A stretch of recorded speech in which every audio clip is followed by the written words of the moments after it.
Orgasmic enlightenment, where the sexual and spiritual come together. I'm Kim Anami, and I'm a holistic sex and relationship coach and a vaginal weightlifter. In this show, we explore all things intimate. I believe that our sexual energy is life force, creative energy, and we can use it to shape our worlds, strengthen our relationships, and self-actualize. I blend the most avant-garde information from neuroscience, ancient sexual practices like Tantra and Taoism, to renegade wellness modalities to show you how to create gourmet sex in your lives. Come one, come all. Questions to ask your OBGYN. It can be tough to find the right person to help you with your intimate health and to provide prenatal and birth care. Use this handy guide to interview a potential candidate. I have touched on the state of current OBGYN practices in the Western world in a couple of other podcasts, which I suggest you also check out. One is SOS, Save Our Reproductive Organs, and the other is Don't Take It Lying Down or Don't Just Lie There and Take It. I think I might have titled it both in two different places. So my work is all about helping people to find and restore their own true power and their ability to heal themselves. The Western medical model is the opposite of this. It takes power away from people and it makes them reliant on an outside authority or a drug or a lifetime worth of drugs. Nowhere do we see this more profoundly than in the realm of women's reproductive health. From an early age, girls and women are taught that their bodily functions are shameful, inconvenient, and a massive pain in the ass. And the Western medical message is, hey, why don't you let us handle that for you? Sounds a little bit too tough for you, little girl, no matter what your age is. And there's a clear financial agenda with this as well. Women's reproductive care used to lay in the hands and vaginas of women, typically midwives. And at the turn of the last century, there was a series of orchestrated smear campaigns against midwives to try to get women, into hospitals to have their babies rather than at home with midwives. And so the home birth rate used to be 99% at that time. And then in the mid-1950s, it was around 50%, and now it's 1%. So these smear campaigns that they had were like posting pictures of old, decrepit-looking women and saying, would you want this weird woman to birth your baby? And, like outright smear campaigns, which they basically still do to this day, just a little more sophisticated. This is a quote from a Dr. Hodge in 1938 that really confirms this agenda. He says, if these facts can be substantiated, if this information can be promulgated, if females can be induced to believe that their sufferings will be diminished or shortened and their lives and those of their offspring safer in the hands of the profession, there will be no further difficulty in establishing the universal practice of obstetrics.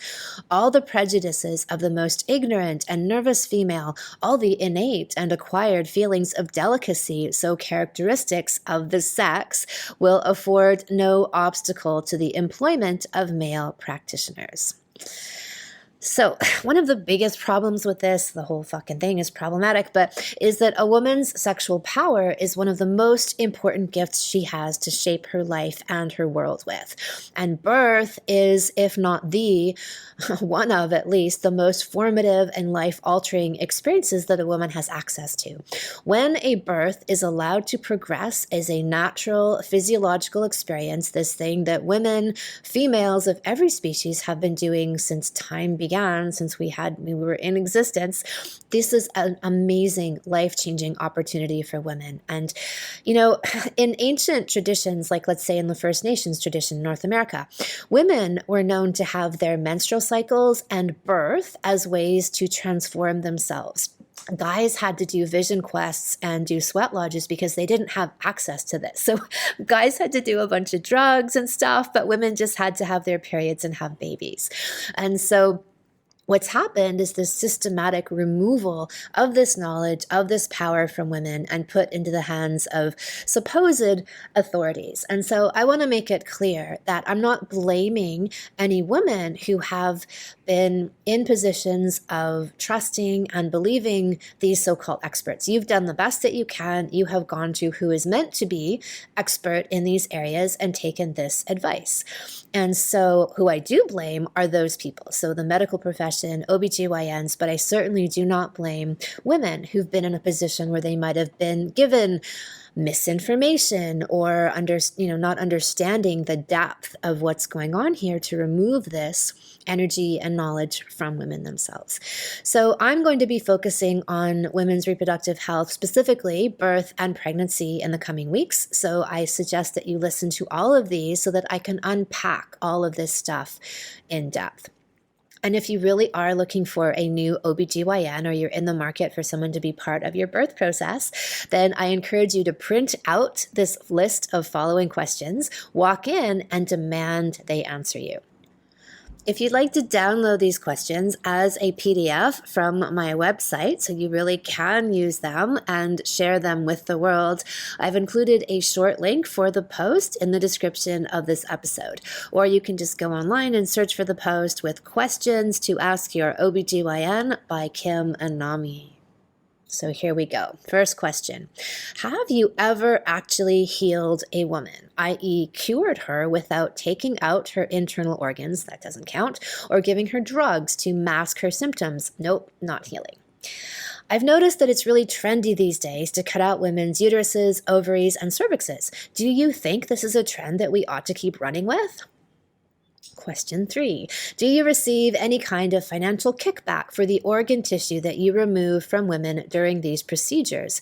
If so, how much per body part?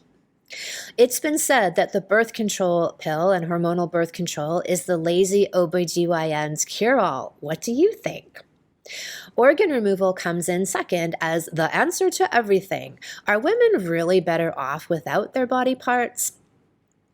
How much do you make in commission and affiliate sales from promoting drugs such as hormonal birth control and menopause-type hormones to women and keeping them on this medication for their entire lives? This sounds like an amazing revenue source. How many hundreds of women did you rape when they were unconscious while doing your practicum as an OBGYN or medical resident? Do you think it's okay for dozens or even hundreds of students to be marched into the operating room of some random woman who has no idea what is happening because she was never informed about it and so could never consent, and while she is unconscious under anesthesia, and one by one all of you shove your hands inside of her? Do you think this sets a dangerous precedent for treating women and their body parts as non-sentient beings? Or do you actually think this is essential training for how to look at women and their bodies in general as objects to be used, ignored, and overridden without their input? So I'm going to unpack this one for you. This is standard practice. It's been outlawed now in Canada and in several, well, actually only a handful of US states, meaning it's still legal in most all of them. It's not talked about, I can't imagine why, and it's this dirty secret that's long been kept behind closed doors. And there have been a few whistleblowers in recent years who've brought this practice to light. It never sat well with them, and so they came out to talk about it.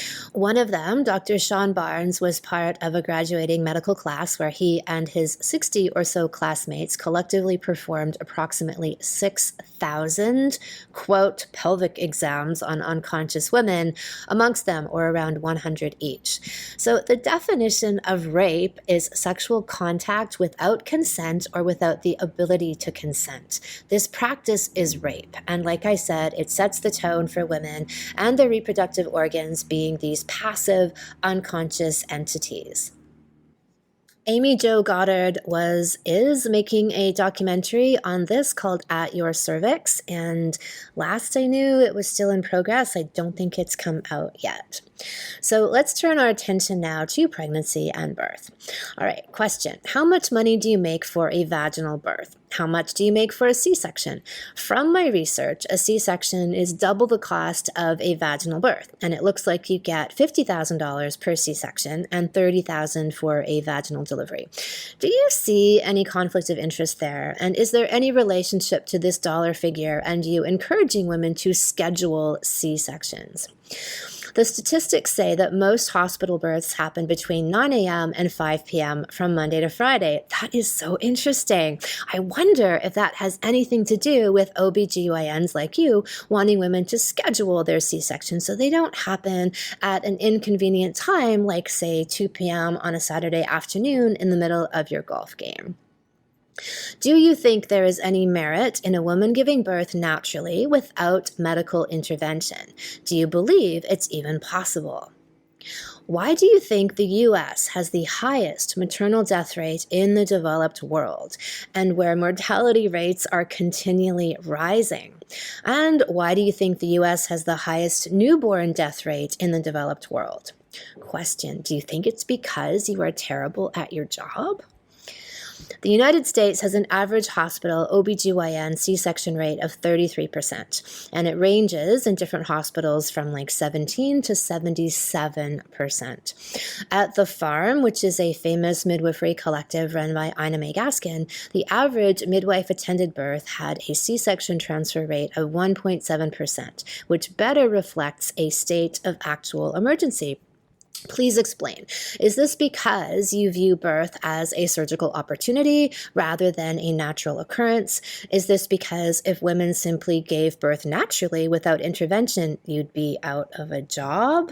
Because if statistically speaking, 31% of those, let's say 33% of births are not emergencies, then what are they? Are they you needing to get home for dinner, or you needing to feel like you did your job and saved the day from nothing? Question, have you ever been at a birth where you didn't intervene and give a woman Pitocin, an epidural, an episiotomy, or a C-section? I was wondering if you could provide me with a list of all the known side effects to all of the above-mentioned interventions. I've read numerous studies with links to everything from asthma to autism. Please explain to me your rationale in using these things given such high risks. I understand that you'll likely say it's to save the baby.